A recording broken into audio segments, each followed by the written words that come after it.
Et à quoi vous amusez-vous quand vous ne peignez pas? Je sais que vous avez une passion pour les voitures en particulier.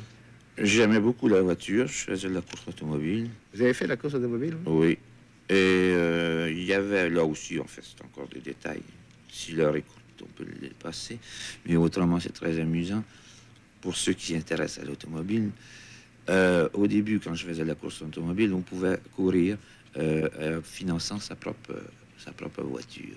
Et comme il n'y avait pas beaucoup de grandes courses et pas beaucoup de voitures ni d'écuries organisées, il s'agissait par tous les moyens possibles de mettre une assez bonne mécanique sur un assez bon châssis et d'essayer au maximum de faire quelque chose.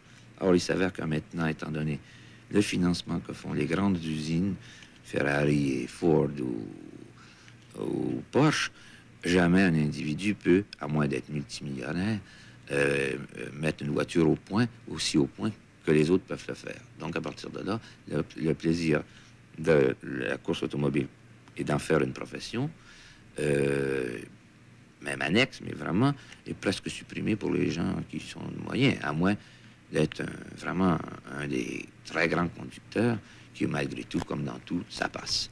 Hein? Si un type est un parfait mécano et les jeunes passionnés, s'il est parmi les 50 meilleurs coureurs d'automobile au monde, il peut toujours tenter sa chance en Formule 1. Oui, d'accord. Mais c'est qu'il y a de la place pour 15 ou 17.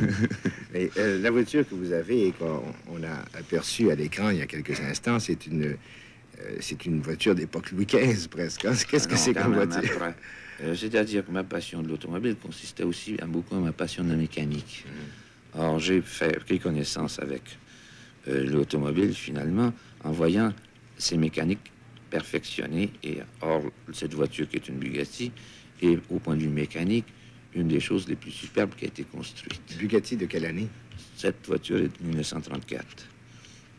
Mais cette mécanique de perfection, moi, j'y tiens, je la garde et j'adore ça. Je la conduis quand j'ai l'occasion que les roues ne sont pas trop encombrées et que les accessoires d'automobile veulent bien répondre.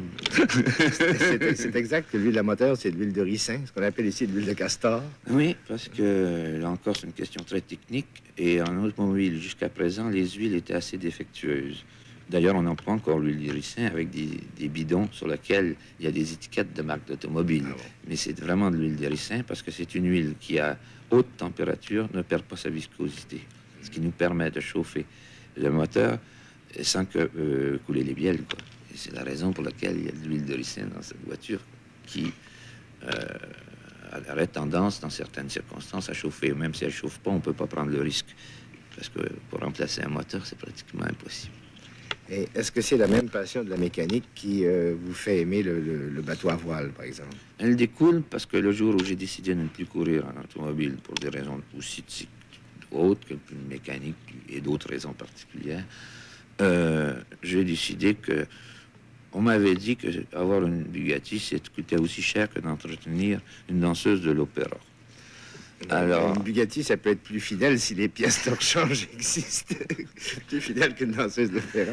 Or, quand j'ai vu que j'avais plus possibilité de courir, j'ai dit, mais on va aller à encore plus fou. Et ça, j'ai été traité complètement fou. C'est d'acheter un voilier. Et je peux assurer, il faut être fou pour regarder.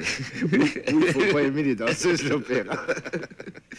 Ben, en fait, ça fait partie de vos vacances, ça, le voilier. Ah oui, ça fait surtout partie des préoccupations, parce qu'il faut l'entretenir. Il y a toujours un problème de marin, de voile, de tout. Enfin, parce qu'un bateau, c'est une maison en soi, mais une maison qui ne permet pas le défaut.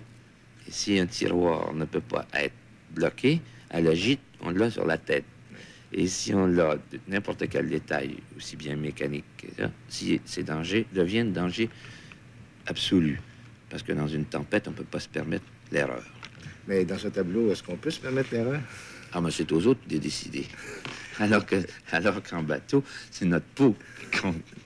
Mais en peinture, quand les autres décident contre vous, ça peut être aussi votre peau, d'une certaine manière. Oui, mais on peut toujours recommencer.